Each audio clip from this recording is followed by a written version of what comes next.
Welcome viewers. இப்போ நம்ம பார்க்க போகிற பர்சன் யாருன்னு பார்த்தீங்கன்னா த லெஜண்ட் சரவணா அப்படின்னு சொல்லப்படுற சரவணன் அருள் அப்படின்றவரை பற்றி தான்.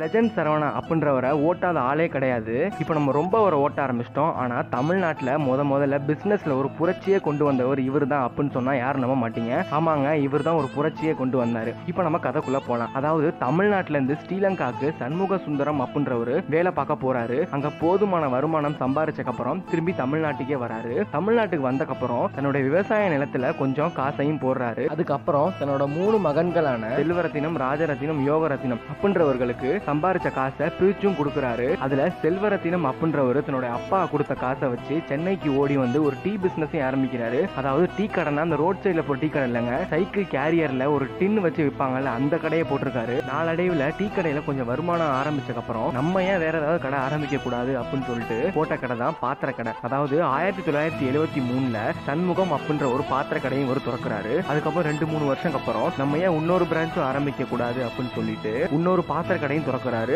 நம்ம செல்வரத்தினம் அப்படின்றவர். நம்ம பிசினஸ் பண்ண ஆரம்பிச்சோன்னே இவர் தன்னோட தம்பிங்களான ராஜரத்தினம், யோகரத்தினம் அவர்களையும் சேர்த்துட்டு பிசினஸ் பண்ண ஆரம்பிக்கிறாரு. அதுக்கப்புறம் நம்ம ஏன் மக்களுக்கு தேவையான அனைத்து பொருள்களையும் ஒரே கடையில வைக்க கூடாது அப்படின்னு சொல்லிட்டு செல்வரத்தினம் அவர்களுக்கு தோணி இருக்கு.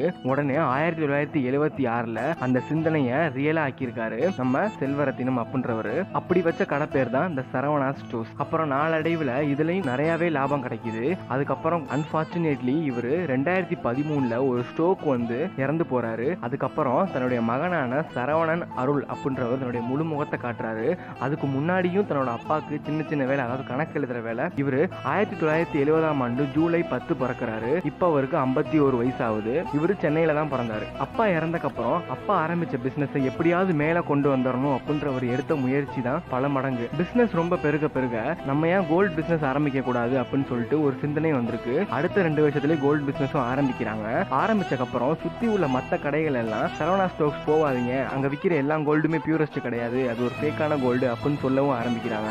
இதையும் நம்ம மக்கள் கொஞ்சம் நம்ப ஆரம்பிச்சு கோல்டு வாங்குற கொஞ்சமா குறைக்க ஆரம்பிச்சிருக்காங்க. உடனே தமிழ்நாட்டுல முதல்ல கேரட் மீட்டர் அப்படின்னு கொண்டு வந்தது நம்ம சரவணா ஸ்டோர்ஸ் தாங்க. கேரட் மீட்டர் அப்படின்னா ஒன்னும் இல்ல, தங்கத்தை டெஸ்ட் பண்ற மிஷின். அதாவது 24 கேரட்டா அப்படின்ற பாக்குற ஒரு மிஷின். அதை கடைக்காரங்க செய்யாம மக்களிடமே கொடுத்து நீங்களே டெஸ்ட் பண்ணி எடுத்துட்டு போங்க அப்படின்னு முதல்ல சொன்ன கடையும் சரவணா ஸ்டோர்ஸ் அப்படின்ற ஒரு கடை தாங்க. அதாவது தமிழ்நாட்டுல முதல்ல தொட்டு பார்த்து எடுத்துட்டு போங்க, அதாவது ஒரு துணியை தொட்டு பார்த்து இதோட குவாலிட்டி எப்படி இருக்கு, ஒரு பாத்திரத்தை கையில எடுத்து அதோட மெட்டீரியலை ஃபீல் பண்ணி வாங்கிட்டு போங்க அப்படின்னு சொன்ன கடையும் இந்த சரவணா ஸ்டோர்ஸ். அது மட்டும் இல்லங்க, ஆடி சேல் அப்படின்ற ஒரு வார்த்தையுமே சரவணா ஸ்டோர்ஸ் அப்படின்றதான் கொண்டு வந்துச்சு. இது மாதிரி பல பிசினஸ் ட்ரிக்கையும் இவங்க தான் கொண்டு வந்தாங்க. இப்ப நம்ம சரவணன் அருளுக்கு நடிக்கணும் அப்படின்ற ஒரு தாட்டும் வர ஆரம்பிச்சிருக்கு. இப்ப அவர் இந்த லெஜண்ட் அப்படின்ற ஒரு படத்தையும் கோடிக்கணக்கில் செலவு பண்ணி ஒரு படம் நடிக்கிறாரு. அந்த படத்தை இப்ப எல்லாருமே கண்டபடி ட்ரோல் பண்ணிட்டு இருக்கீங்க. இவரை மாதிரி ஒரு வளர்ச்சி அடைந்த ஒரு மனிதனை நீங்க பார்த்திருக்கவே மாட்டீங்க. அவரோட உழைப்பை நீங்க ட்ரோல் பண்ணிட்டு இருக்கீங்க. என்னோட 51 வயசுலயும் தன் நினைச்சதை சாதிக்கணும் அப்படின்னு சொல்லிட்டு சாதிச்ச படம் தான் த லெஜண்ட்.